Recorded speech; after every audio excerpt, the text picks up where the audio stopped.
Unit 10. Social Transformation in Tamilnadu. Learning Objectives. To acquaint ourselves with. To acquire knowledge about the social transformation of modern Tamil Nadu. To know the different social reform movements in Tamil Nadu. To understand the ideas of the social reformers. Introduction. Europeans established their political power over Indian subcontinent in the latter half of the 18th century. While they were concerned with annexing India, by the beginning of the 19th century, they were reordering Indian society. New revenue settlements were made. Influenced by British utilitarian ideas and evangelicals, they also tried to impose their cultural superiority over the Indian people. This caused a reaction among the Indians. During the 19th century, educated Indians from different parts of the country began to feel the humiliation and responded by seeking their sociocultural identity from their past. However, they understood some merits in the colonial arguments and were ready to reform. It resulted in the social and religious reform movements in modern India. This particular historical development is also identified as the Indian Renaissance. Renaissance is an ideological and cultural phenomenon. It is closely tied to modernity, rationalism, and the progressive movement of the society. Critical thinking is at its root.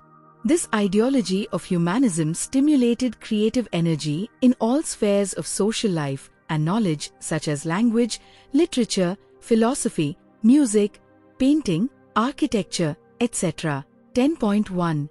Tamil Renaissance. The cultural hegemony of colonialism and the rise of humanism brought several changes in the socio-cultural life of the Indian subcontinent. Modern Tamil Nadu too experienced such a historical transition. Tamil language and culture played a significant role in their identity construction. The introduction of printing press, linguistic research on Dravidian languages, etc. underpinned the process of Tamil Renaissance. Although religious literature was taken up predominantly for publication in the early years after the advent of printing technology, things began to change gradually. Works that can be described as secular were taken up for publishing. Advent of the printing technology. Tamil was the first non-European language that went into print. As early as in 1578, Tamil book, Thambiran Vanakkam, was published from Goa. In 1709, a full-fledged printing press had been established, thanks to Zaijanbolg in Trankebar. Thirukkural was one of the earliest Tamil literary texts to be published in 1812. This led the resurgence of interest among Tamil scholars in publishing the more ancient Tamil classics around that period. In the 19th century, Tamil scholars like C.W. Damotharanar (1832–1901) and U.V. Swaminathan (1855–1942) spent their lifetime in the rediscovery of the Tamil classics. C.W. Damotharanar collected and edited different palm leaf manuscripts of the Tamil grammar and literature. His editions included such texts as Tolkappiyam, Veeracholiam, Irayanara Kaporul, Ilakkana Vilakkam, Kalithogai and Chulamni. U.V. Swaminathan, a student of Meenakshi Sundarnar, took efforts to publish the classical texts such as Sevak Chintamani, 1887, Pattu Patu, 1889, Silap Thigarum, 1892, Purananuru, 1894, Purapurul Vempamalai, 1895, Manimeglai, 1898, Ainkurunuru, 1903, and Patitru Patu, 1904. The publication of these ancient literary texts created an awareness among the Tamil people about their historical tradition, language, literature and religion. Modern Tamils founded their social and cultural identity on the ancient Tamil classics, collectively called the Sangam literature. In 1816, F.W. Ellis, 1777–1819, who founded the College of Fort St. George, formulated the theory that the South Indian languages belonged to a separate family which was unrelated to the Indo-Aryan family of languages. Robert Caldwell, 1814–1891, expanded this argument in a book titled A Comparative Grammar of the Dravidian or South Indian Family of Languages in 1856. He established the close affinity between the Dravidian languages in contrast with Sanskrit and also established the antiquity of Tamil. Tamil intellectuals of this period identified the fundamental differences between Tamil Dravidian egalitarian and Sanskrit Aryan Brahmanism. They argued that Tamil was a language of Dravidian people who are non-Brahmin and their social life was casteless, gender-sensitized and egalitarian. Tamil Renaissance contributed to the origin and growth of Dravidian consciousness in the Tamil country. These ideas are exemplified in the Tamil invocation song in the play, Manonmaniam, written by P. Sundarnar, 1855–1897.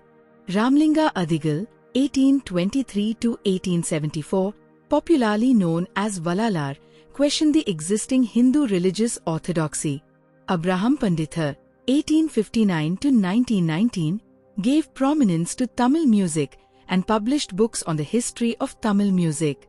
C.W. Damothranar, U.V. Swaminathar, Thiru Kalyana Sundaram, 1883–1953, Parithimar Kalaignar, 1807–1903, Marimlai Adigal, 1876–1950, Subramania Bharti, 1882–1921, S. Vayapuri, 1891–1956, and the poet Bhartidasan, 1891–1964, in their own ways and through their writings, contributed to the revival of Tamil literature. Meanwhile, M. Singaravela, 1860–1946, an early pioneer in Buddhist revival, promoted communism and socialism to counter the colonial power. Pandithar Ayothithasar, 1845–1914, and Periyar E.V. Ramsamy, 1879–1973, held high the radical philosophy to defend the rights of the socially underprivileged and marginalized section of the people. V.G. Suryanarayana Sastri, Parithimar Kalaignar. V.G. Suryanarayana Sastri, 1872–1903, born near Madurai, was professor of Tamil at the Madras Christian College. He was one of the earliest scholars to identify the influence of Sanskrit on Tamil, and adopted a pure Tamil name for himself, Parithimar Kalaignar. He was the first to argue that Tamil is a classical language, and demanded that the University of Madras should not call Tamil a vernacular language. Influenced by Western literary models, he introduced the sonnet form in Tamil. He also wrote novels and plays, and a number of essays on science. Tragically, he died at the young age of 33. Maraimlai Adigal. Maraimlai Adigal, 1876–1950, is considered the father of Tamil linguistic purism and the founder of Thani Tamil Iyakkam, Pure Tamil movement. He wrote commentaries on the Sangam texts, Patanapali and Mullai Patu. As a young man, he worked in a journal, Siddhanta Deepika. Later he served as a Tamil teacher in the Madras Christian College for many years. He was inclined towards non-Brahmin movement. His teachers such as P. Sundarnar and Somasundara Naigar were key influences in his life. Thani Tamil Iyakkam, pure Tamil movement. Maraimlai Adigal promoted the use of pure Tamil words and removal of the Sanskrit influence from the Tamil language. The movement made a great impact on Tamil culture, especially in language and literature. His daughter Neelambikai played an important role in its foundation. He changed his own name Vedhachalam and took on the pure Tamil name of Maraimlai Adigal.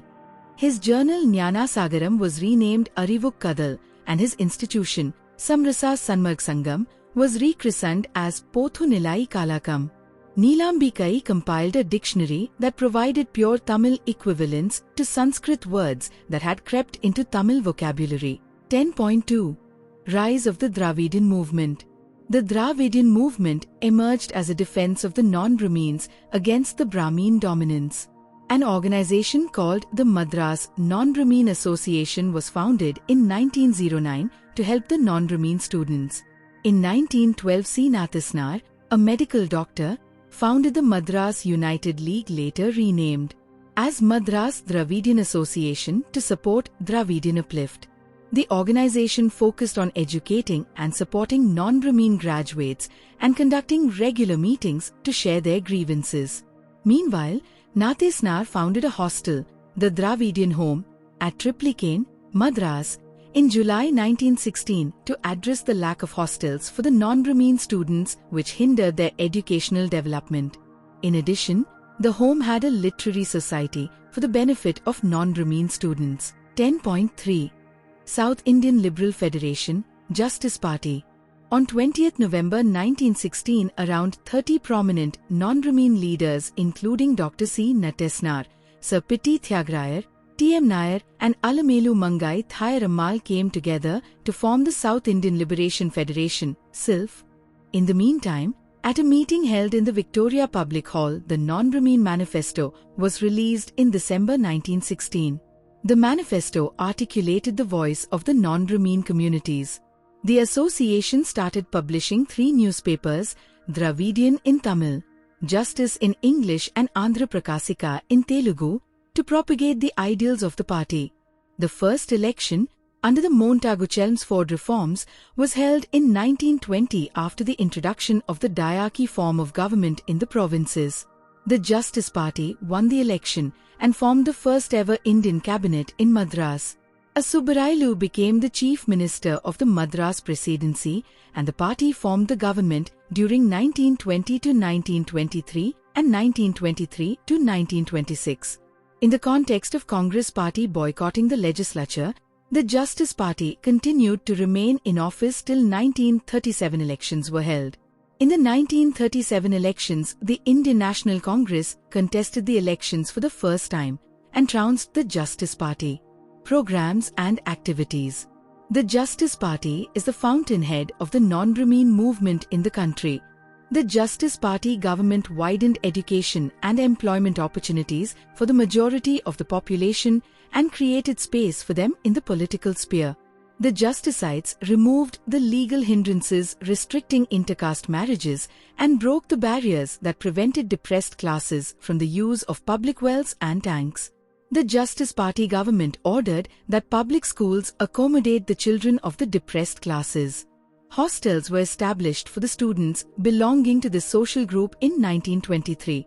In the meantime, the Madras legislature under the Justice Party government was the first to approve participation of women in the electoral politics in 1921. This resolution created space for women and thus facilitated Muthulakshmi Ammayar to become the first woman legislator in India in 1926. The Justice Party worked towards legislating provisions for communal representation, reservations for various communities. To communal government orders, 16 September 1921 and 15 August 1922, were passed to ensure equitable distribution in appointments among various castes and communities as a part of achieving social justice. The Justice Party rule established the Staff Selection Board in 1924 for the selection of government officials and encouraged all the communities to share the administrative powers. In 1929, the government of British India adopted the pattern and established the Public Service Commission. The Justice Party further concentrated on reforms in religious institutions. The Justice Party introduced the Hindu Religious Endowment (HRE) Act in 1926 and enabled any individual, irrespective of their caste affiliation, to become a member of the temple committee and govern the resources of the religious institutions. 10.4. Self-respect movement, Suyamariyathai Iyakkam. The self-respect movement advocated a casteless society devoid of rituals and differences based on birth. The movement declared rationality and self-respect as the birthright of all human beings and held these as more important than self-rule. The movement declared illiteracy as a source for women's subordination and promoted compulsory elementary education for all.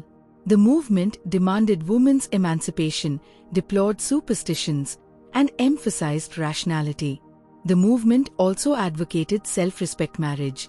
The self-respect movement championed not only the caste of the non-Brahmin Hindus, but also that of the Muslims. The self-respect movement extolled the lofty principles of Islam such as equality and brotherhood. Periyar E.V.R. Periyar E.V. Ramsamy, 1879 to 1973, was the founder of the self-respect movement. He was the son of a wealthy businessman in Erode, Venkatappa and Chinna Thayamal. He was the son of a wealthy businessman in Erode, Venkatappa and Chinna Thayamal. He was the son of a wealthy businessman in Erode, Venkatappa and Chinna Thayamal. He was the son of a wealthy businessman in Erode, Venkatappa and Chinna Thayamal. He was the son of a wealthy businessman in Erode, Venkatappa and Chinna Thayamal. Though possessing little formal education, he engaged in critical discussions with scholars, who used to be patronized by his devout father. As a young man, he once ran away from home and spent many months in Varanasi and other religious centers. The first-hand experience of orthodox Hindu religion led to his disillusionment with religion. On his return, he took care of his family business for some years. His selfless public service and forthrightness made him a popular personality. He held different official positions of Erode that included the chairmanship of Municipal Council, 1918 to 1919. As president of the Tamilnadu Congress Committee, Periyar proposed a resolution regarding the rights of untouchables to temple entry. In the name of caste dharma, the lower caste people were denied access to the temples and the streets surrounding the temple. In Iyakkam, a town in the then princely state of Travancore and in present-day Kerala, people protested against this practice. In the initial stages, George Joseph of Madurai played big role. After the local leaders were arrested, Periyar led the movement and was imprisoned. People hailed him as Iyakkam Veerar, hero of Iyakkam. In the meantime, he was disturbed by the caste-based discrimination in the dining hall at the Chermadevi Gurukulam school, which was run by V.V. Subramaniam, a Congress leader, with the financial support of the Tamil Nadu Congress Committee. Periyar was disappointed when, despite his objections and protests against this discrimination, the Congress continued to support the iniquitous practice in the Gurukulam. Periyar started the self-respect movement in 1925. Periyar understood the relevance of mass communication in spreading rationalist thought. He started a number of newspapers and journals such as Kudi Arassu, Democracy, 1925, Revolt, Purachi, Revolution, 1933, Pagutharivu, Rationalism, 1934, and Viduthalai, Liberation, 1935. Kudi Arassu was the official newspaper of the self-respect movement. Usually, Periyar wrote a column and expressed his opinion on social issues in each of its issues. He frequently wrote columns under the pseudonym of Chitraputtiran. Periyar had a close relationship with Singaravela, who is considered the first communist of South India and a pioneer of Buddhism. In 1936, Periyar got Dr. B.R. Ambedkar's Annihilation of Caste translated into Tamil immediately after it was written. He also supported Ambedkar's demand for separate electorates for scheduled castes. In 1937, in opposition to the Rajaji's government's move to introduce compulsory Hindi in schools, he launched a popular movement to oppose it. The anti-Hindi agitation 1937-39 had a big impact on Tamil Nadu's politics. Periyar was imprisoned for his role in the movement. When he was still in jail, Periyar was elected the president of the Justice Party. Thereafter, the Justice Party merged with the self-respect movement. It was rechristened as Dravidar Kalgam, DK, in 1944.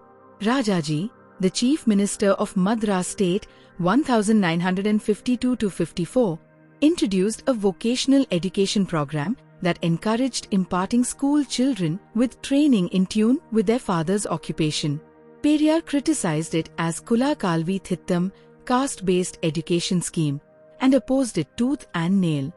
His campaigns against it led to the resignation of Rajaji. K. Kamaraj became Chief Minister of the Madras State. Periyar died at the age of 94, 1973. His mortal remains were buried at Periyar Thidal, Madras. Periyar, a feminist. Periyar was critical of patriarchy. He condemned child marriage and the Devdasi system, institution of temple girls.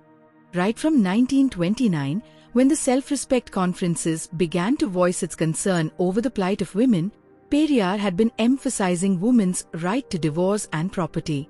Periyar objected to terms like giving in marriage. This, he said, treats woman as a thing. He wants it substituted by Valkathunai, companion, a word for marriage taken from the Tirukkural.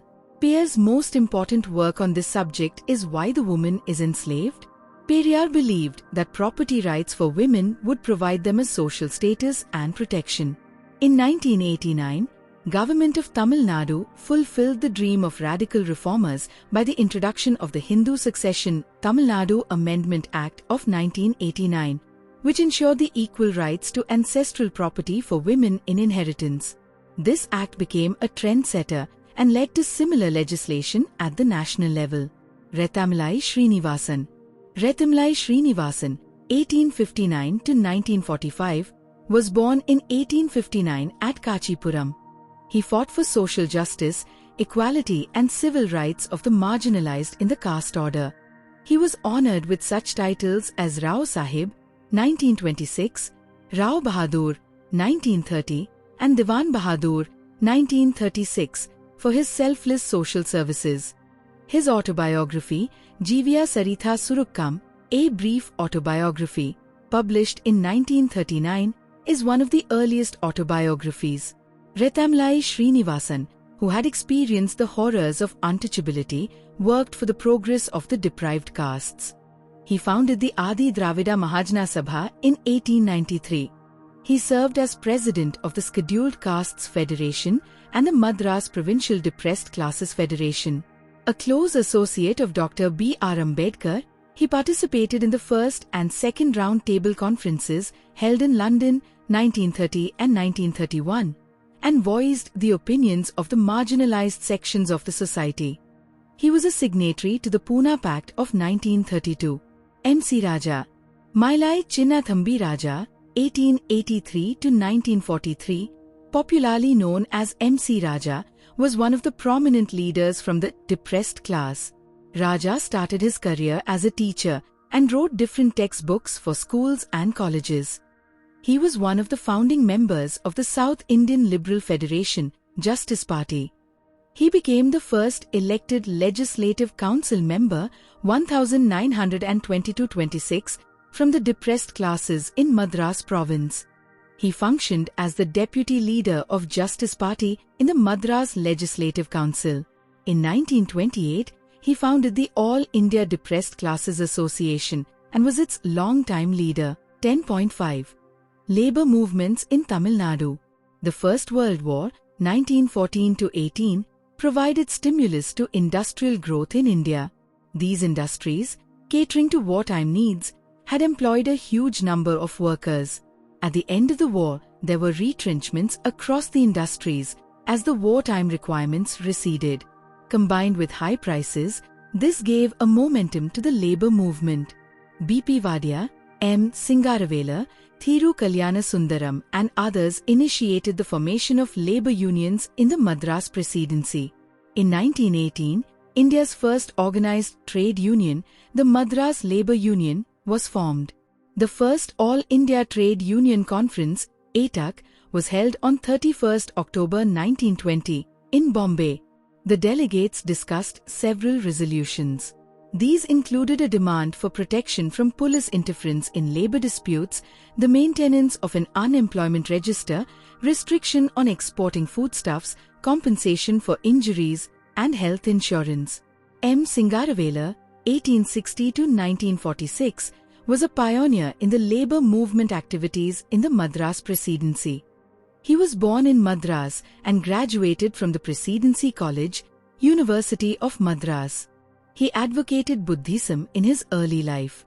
He knew many languages, including Tamil, English, Urdu, Hindi, German, French and Russian, and wrote about the ideas of Karl Marx, Charles Darwin, Herbert Spencer and Albert Einstein in Tamil. He organized the first ever celebration of May Day in 1923. He was one of the early leaders of the Communist Party of India. He published a Tamil newspaper, Tholilalan, Worker, to address the problems of the working class. He was closely associated with Periyar and the self-respect movement. 10.6. Language agitation before Indian independence. In general, language is a dominant symbol of identity, and it is associated with culture and sentiments of any society. Tamil regained its prominence in the latter half of the 19th and early 20th century. Maraimalai Adigal's Pure Tamil movement, the language reforms of Periyar and Tamil Isai movement helped to galvanize the Tamil language. Tamil Renaissance that led the Dravidian consciousness made a great intervention in the development of modern Tamil language and its art forms.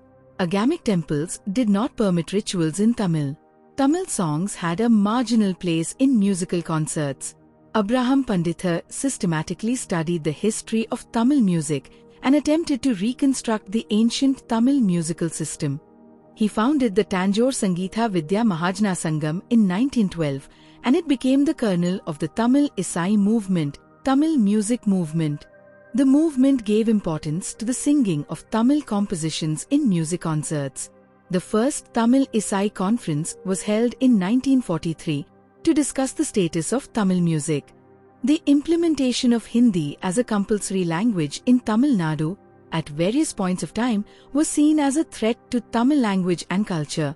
Periyar declared that the introduction of Hindi over Tamil would deny the Dravidians of their job opportunities. Maraimlai Adigal pointed out that the Tamil language would suffer with the introduction of Hindi. The anti-Hindi campaigners considered it an ideological battle against Brahminism and the hegemony of Sanskrit over Tamil. 10.7. Women's movements. There were several streams of women's movements and organizations established in the early 20th century to address the question of women empowerment in Madras Presidency. Women's India Association (WIA) and All India Women's Conference (AIWC) are the important among them in Tamil Nadu. WIA was started in 1917 by Annie Besant, Dorothy Jinaraj Desa and Margaret Cousins at Adyar, Madras. The association published pamphlets and bulletins in different languages to detail the problems of personal hygiene, marriage laws, voting rights, childcare, and women's role in the public. In the meantime, WIA formed the All India Women's Conference (AIWC) in 1927 to address the problem of women's education and recommended that the government implement various policies for the uplift of women. Women's liberation was one of the important objectives of the self-respect movement. Self-respecters led by Periyar EVR worked for gender equality and gender sensitization of the society. The movement provided a space for women to share their ideas. There were several women activists in the movement. Muthulakshmi Ammayar, Nagammai, Kannamma, Nilavathi, Moovalu Ram Meertham, Rukmani Ammal, Alar Melmangai Thayammal, Neelambigai, and Sivakami Chidambarnar are prominent among them. There was a custom of dedicating young girls to the Hindu temples as a servant of God, known as Devdasi. Though intended as a service to God, it soon got corrupted, leading to extensive immorality and abuse of the women. Dr. Muthulakshmi Ammayar was in the forefront of the campaign pressing for a legislation to abolish this Devdasi system. The Madras Devdasis Prevention of Dedication Act 1947 was enacted by the government. Highlighted section. In 1930, Muthulakshmi Ammayar introduced in the Madras Legislative Council a bill on the prevention of the dedication of women to Hindu temples in the Presidency of Madras. The bill, which later became the Devdasi Abolition Act, declared the Pottukattu ceremony in the precincts of Hindu temples or any other place of worship unlawful, gave legal sanction to Devdasis to contract marriage, and prescribed a minimum punishment of 5 years imprisonment for those found guilty of aiding and abetting the Devdasi system. The bill had to wait for over 15 years to become an act. Summary. 19th century India encountered a process of introspection among Indian intellectuals due to the colonial intervention and the rise of rationalism. This led to the Indian Renaissance. In Tamil Nadu, the proliferation of the printing press acted as a catalyst for the publication and spread of secular ancient Tamil literature. Tamil scholars in the 19th century worked hard to publish Tamil classics. The transformation not only revived Tamil language and literature, it challenged the prevailing caste hierarchy. The Justice Party, established in 1916, voiced the problems of non-Brahmin in the Madras Presidency. Periyar E.V. Ramsamy, the pioneer of the self-respect movement, critiqued fundamentalism and promoted rationalism among people. Ultimately, the rational ideas of Tamil Nadu became a model for constructive developments of the modern Indian state. Nadu.